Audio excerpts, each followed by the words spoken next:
Semangat pagi teman-teman sekalian, berjumpa kembali dengan Mang Didin Pawon Kefir. Saat ini Mamang akan menyampaikan cara membuat kefir propolis trigona. Nah, ini adalah peternakan lebah trigona Mamang ya. Kalau ini blok biroi, yang lainnya ada blok lepicep. Dan kebetulan kalau Itama belum ready ya, belum siap.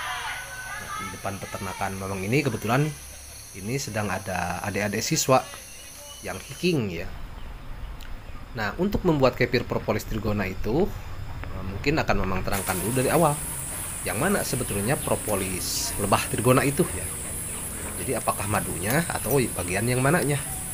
Nah, dalam praktek pemanenan madu trigona ini nanti akan kelihatan yang mana bagian propolisnya itu ya. Nah, ini contohnya sedang memanen madu trigona ya. Jadi sebelum ke praktek cara pembuatan kefir propolis trigona akan dipraktekkan dulu dalam proses panen ini. Nah, ini kebetulan madu trigona lepicep ya. Kalau ini stuk trigona lepicep memang kecil lah seperti ini stuknya. Kecuali kalau Itama atau biroi baru lebih besar ya. Nah, itu lebahnya juga kelihatan kecil-kecil ya trigona itu. Jadi tidak besar seperti tawon ya. Dan yang kelihatan putih-putih itu yang bulat-bulat itu telurnya ya. Jadi beranak pinak karena ratu lebah trigona bertelur dan menetas sehingga menjadi banyak. Nah, itu dibuka dulu plastiknya.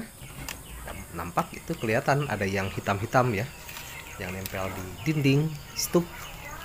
Nah, itu kantong madu ya, di dalamnya itu ada madu.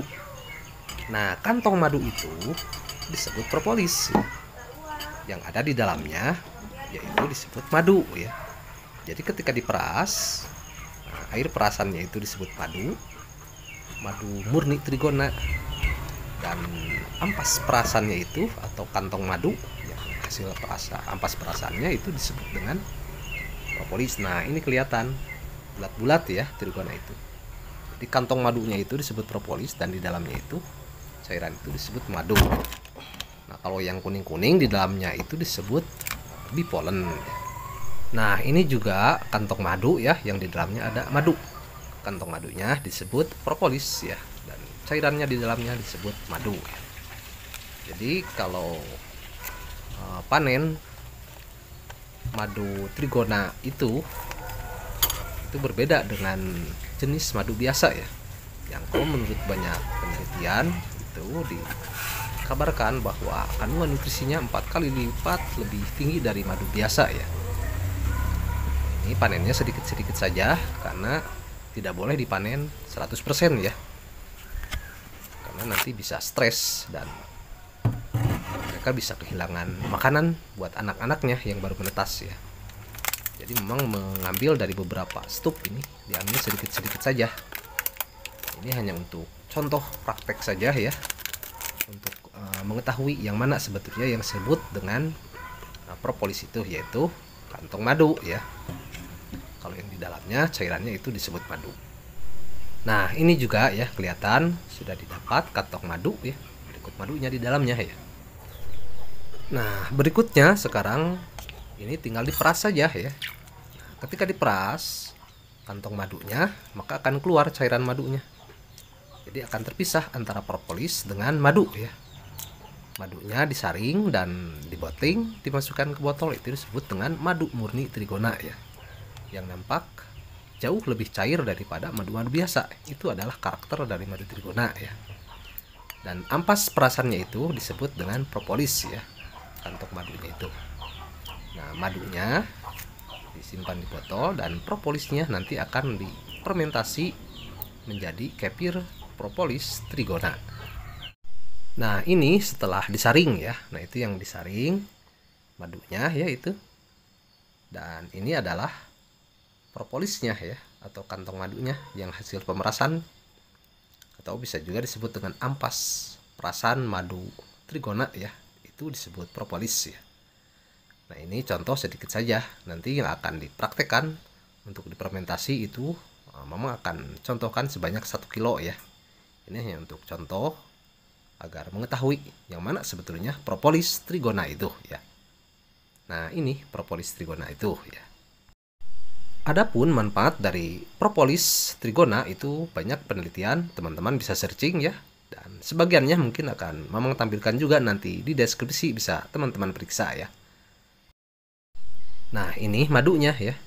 Nampak cair dan sedikit. Memang madu trigona itu tidak bisa dapat banyak-banyak ya seperti madu jenis lainnya. Tetapi manfaatnya dikabarkan jauh lebih tinggi ya dari madu biasa. Dan harganya juga sama, jauh lebih tinggi ya dari madu biasa. Nah, di sini lebih jelas diulangi kembali ya. Jadi yang disebut madu itu ada di dalam kantong madu. Nah, itu ada tulisannya madu, cairan yang ada di dalam kantong madu. Sementara kantong madunya disebut propolis dan yang kuning-kuning itu disebut bee pollen ya. Baiklah, karena pengetahuannya sudah dapat dan sekarang kita akan lanjutkan ke dalam praktek cara membuat kefir propolis trigona sebagai berikut ya. Nah, ini yang ada di dalam stup itu semuanya itu propolis ya. Memang bagi dua di plastik gitu ya, setengah kiloan. Kemudian bahan kedua yaitu sekilo ya propolisnya. Bahan kedua itu tadi kefir whey sebanyak 4 liter. Dan kita pergunakan fermentor yang ada keran di bagian bawahnya ya. Dan untuk prakteknya sekarang kita akan masukkan dulu kefir whey atau kefir bening susu kambing ini ya, separohnya. Jadi kalau 4 liter dimasukkan dulu separohnya saja, 2 liter dulu. Kenapa dimasukkan dulu kefir whey separohnya? Karena kalau dimasukkan dulu propolisnya itu lengket sekali ya, bisa nempel-nempel nanti di fermentornya. Jadi dimasukkan saja dulu separoh kefir whey-nya ya. Jadi 2 liter dulu. Kemudian baru kita buka raw propolisnya. Sebaiknya menggunakan raw propolis yang belum mendapatkan perlakuan pemanasan, karena itu memang perhatikan ada yang memang propolis trigona itu yang sudah diolah, direbus atau dikukus, dipanaskan dan dipadatkan ya. Nah, itu menurut Mamang kurang bagus untuk diolah menjadi kefir propolis trigona ya. Ini dimasukkan raw propolis trigonanya. Ini baru setengah kilo ya. Kemudian dimasukkan lagi yang satu kantongnya itu yang setengah kilo. Jadi totalnya 1 kilo ya. Jadi porsinya itu 1/4 kefir propolis trigonanya sebanyak 1 kilo. Ditambahkan kefir bening susu kambing atau kefir whey, mau kefir whey susu sapi juga boleh ya, sebanyak 4 kali lipatnya, berarti 4 kilo atau 4 liter ya. Nah, barulah sekarang ditambahkan lagi ya kefir whey-nya yang separuhnya tadi hingga full ya. Jadi ini dalam fermentor ini yang berkeran berisi 1 kg propolis trigona raw ya, yang masih betul-betul mentah. Kemudian ditambahkan kefir bening susu kambing atau kefir whey-nya sebanyak 4 liter. Nah, ini ditutup rapat. Kemudian difermentasikan selama 2 minggu ya. Nah, ini kalau yang lain biasanya mengekstraksi propolis itu dengan alkohol atau ada juga yang dengan minyak. Memang tidak menggunakan keduanya. Memang pikir ada yang lebih sehat, yaitu dengan cara difermentasi, yaitu dengan probiotik kefir ini ya, kefir bening atau kefir whey ini. Nah, dalam proses 2 minggu itu maka proses fermentasi akan berjalan maksimal. Kemudian nanti tinggal disaring atau dikeluarkan saja cairannya, karena nanti raw propolisnya itu akan naik semuanya ke atas ya kalau sudah 2 minggu.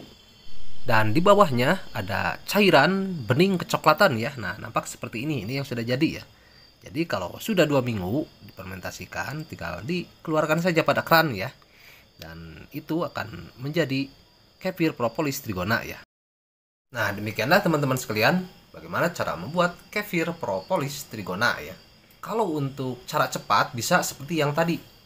Jadi caranya itu propolis trigonanya sebanyak 1 kg ditambahkan kefir bening atau kefir whey sebanyak 4 kali lipatnya atau 4 liter ya. Fermentasikan selama 2 minggu. Nanti propolisnya akan naik semua ke permukaan ke atas, dan di bawah ada cairan bening kecoklatan, itu dikeluarkan saja di keran. Sudah jadi ya. Tetapi kalau mau lebih bening lagi, nah cairan yang sudah jadinya ini dilakukan lagi second fermentasi selama 2 minggu lagi minimal ya. maksimalnya bisa sebulan, bisa 2 bulan ya. Itu tujuannya untuk mengendapkan lagi. Nanti bakal ada endapan di bawah dan di atas, lapisan sedikit-sedikit. Nah, itu akan kita beningkan lagi, disuling lagi, dikeluarkan lagi di kerannya. Maka nanti akan didapatkan cairan yang sangat bening sekali, kecoklatan ya. Kemudian ada timbul pertanyaan ya. Nah, dulu pernah timbul pertanyaan, Mang itu ampasnya buat apa gitu kan? Ada yang dipakai pupuk, ada yang dibuang. Nah, itu sekarang memang pergunakan. Jadi ampas bekas membuat kefir propolis trigona ini, jadi bongkahan-bongkahan propolisnya itu, ini bisa menjadi superfood buat ternak lebah ya. Jadi propolis itu kan bisa dipergunakan untuk makanan lebah trigona juga. Jadi lebah trigona misalkan kalau membuat pecah koloni itu biasanya suka disertakan juga propolisnya untuk memancing mereka supaya betah di stupnya yang baru. Nah, ampas dari perasan kefir propolis trigona ini pun sama sudah menjadi superfood atau probiotik buat ternak lebah. Jadi lebah tentu akan lebih sehat. Nah, demikianlah teman-teman sekalian yang bisa memang sampaikan saat ini. Semoga saja bisa bermanfaat. Terima kasih. Wassalamualaikum warahmatullahi wabarakatuh.